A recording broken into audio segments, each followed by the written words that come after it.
Hey, how's it going, guys? Mr. Boss for the win here, and in today's GTA 5 video, I'm going to be telling you guys 10 ways in which you can speed up the process of doing the preps and the setups for the Diamond Casino Heist.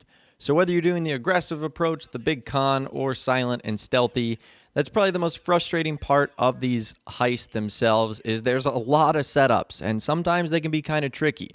Well, I'll be showing you 10 useful tips that allow you to speed it up just a little bit. And you know what they say, time is money, so let's not waste any more time and let's get it started. So during a lot of the prep missions, you'll end up getting cops on you. And we've talked about some cop tricks in the past, how you can switch between a different mask or a set of glasses and you will lose 1 star.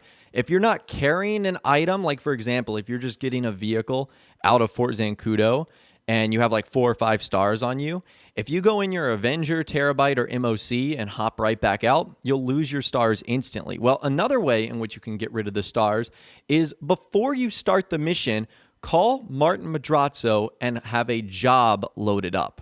So once you have the job loaded up, it'll stay on your phone. And once you've done that, you can start the heist mission. And once you've started the heist mission, once you've gotten to the point where you have the cops on you, whether that be 4, 5, or 3 stars, simply just load up the job. Once the job has loaded, you then just decline the job or you exit the lobby. You'll be put right back into your heist, except this time you won't have any stars on you. And now you'll be able to go back to your arcade and complete the prep. I know that that has saved me a ton of time because honestly, when you're in a big vehicle like a stockade or like a riot van and you're trying to get rid of 5 stars, that's really tough. And so this is a way in which you can instantly eliminate the police activity on you. So that's the first tip today. The second tip, this has to do with the mission where you actually find out what's inside the vault content. So whether you're doing this for the first time or the 50th time, you're going to have to do this mission. And essentially what it has you doing is going to a random place, and then you would have to use like a SecuroServe app to hack the guy's phone, and you have to follow him around for a couple of seconds. Don't do that. Just kill him and pick up his phone. Yes, you will get 2 stars, but honestly, 2 stars is not that big of a deal. If you used my tip I talked about earlier, just put on a different pair of glasses. That'll instantly go down to 1 star. And by the time you get to the casino to start the rest of the mission, it should be completely gone. It'll save you roughly about a minute. I know that doesn't seem like a ton of time, but if you do that every single time you're starting the heist, that'll start to add up over the missions that you do.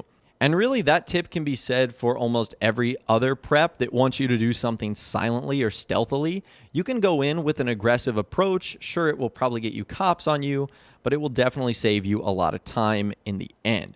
That's the second thing today. The third thing today, there's a handful of missions that actually have you going underwater to grab gear from like a wreckage. And this can be kind of tricky for a couple of reasons. Number one is that the game will make you go get like a scuba suit that is surrounded by enemies. And so this is already tough enough in and of itself. So the first tip for this is before starting that mission, and you'll over time know which ones have you going underwater, just start the mission with a scuba suit. That way you don't actually have to go to the one that the game wants you to get. And the reason you would want to start with a scuba suit is because the game also doesn't let you swap during the middle of a mission. They figured people would do that. But if you start before, then you have nothing to worry about. Also, if you don't want to bother with the scuba suit, you can just use rebreathers. It's pretty easy to find the stuff you're looking for underwater, and rebreathers are pretty easy to replenish. And for missions like this, I particularly like using something like the Dodo Seaplane or even better, the Sea Breeze. These are very versatile aircrafts that can take off from the water, and because there's been plenty of times where I've been like stuck in the water and had to swim to the shore. It just takes a long time. This is going to save you a bunch of time right here, that's for sure. Now, speaking of missions like that, there's the equivalent of those that take place on land, and whether you're fighting off Noose or Merryweather or the police, it's pretty tough. There's going to be a couple of vehicles that will be your best friend. The first is the armored Kuruma, or really any armored vehicle like the Duke of Death for that matter. This is basically a bullet shield, and because those guys only use like assault rifles and SMGs, you're going to take no damage and be able to kill them very easily. So the armored Kuruma here is your best friend, and for escaping the cops, the Akula is going to be your best bet because remember, the Akula has stealth mode. So I find it kind of funny that one of the best vehicles from the first heist update in 2015, the armored Kuruma, and one of the vehicles from the 2017 Doomsday heist update, the Akula, turns out to be your best friend in the 2019 heist update, the Diamond Casino Heist. So those vehicles, again, are going to be perfect for you. Now, moving on, at the number 5 spot today, there are plenty of optional preps that you don't have to do. So the ones that have the yellow star on them next to your heist board, those are the ones that you obviously have to do. And then there's a bunch of optional ones. Now, I will admit, some of the optional ones you're definitely going to want to get, like weakening the Duggan's security force, but others I wouldn't even bother. Like, for example, getting the power drill. If you're not going to be drilling into the security deposit boxes in the vault, there's no reason to get that. So there's some that you can just completely forget about. And if you just want to get to the heist finale and really don't care about the money you're making, you could always just pay for some of the optional preps.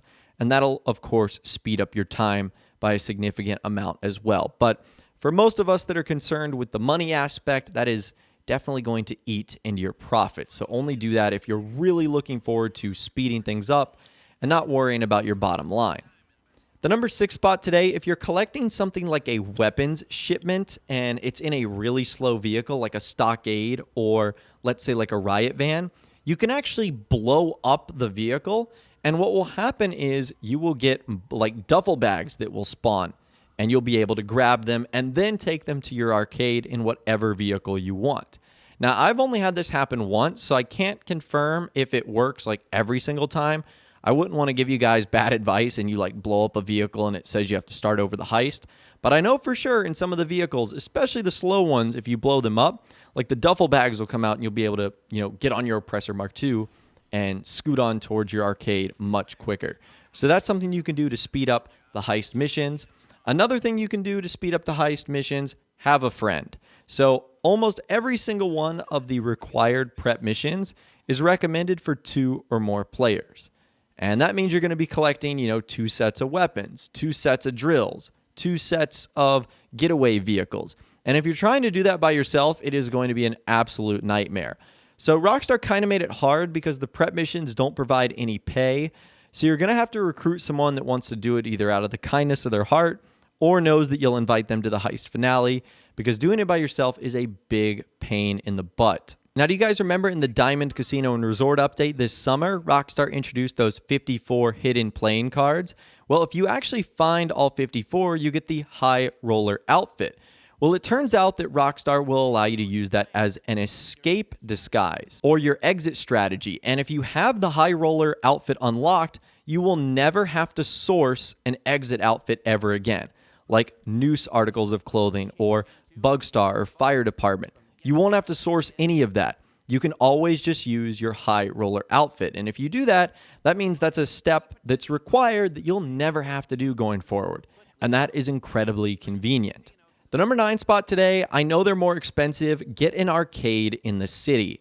So most of the prep missions are going to occur inside the city limits of Los Santos. There are a few that will take you out into Blaine County and Sandy Shores and Palito Bay, but for the most part, all of it takes place in and around the city.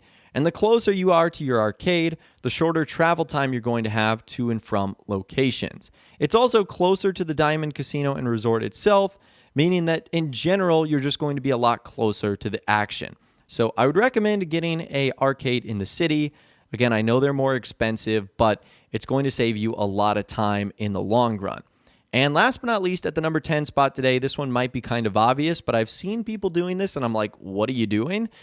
You can do all of the preps, the setups, and the heist finale, which is kind of obvious, in an invite-only session.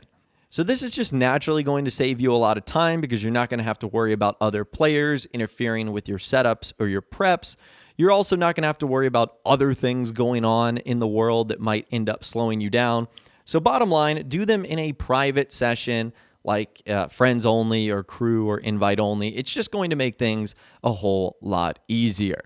But anyways, that right there is 10 tips and tricks that will allow you to speed up the setup and prep process for the Diamond Casino Heist so that you can get to that finale and make some awesome money. I'd love to hear from you guys in the comments down below. Do you have any other tips and tricks that I did not mention in this video? You guys can let me know in the comments down below, or better yet, you can reach out to me on my Facebook page.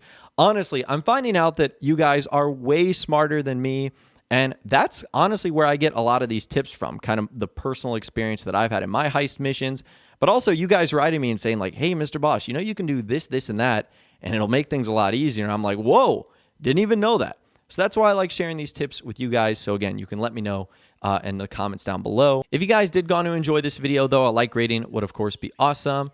And be sure to subscribe to my YouTube channel if you are new, or you want to stay up to date on all the latest GTA and all the Diamond Casino Heist videos that I'm going to be doing here on my channel over the next couple of days and weeks. And be sure to ring that notification bell as well. Sometimes YouTube just doesn't work, and if you ring that bell, you'll always be guaranteed to be notified when new videos arrive. But of course, as always, guys, thank you all so much for watching. Take care, and I'll see you guys in the next video.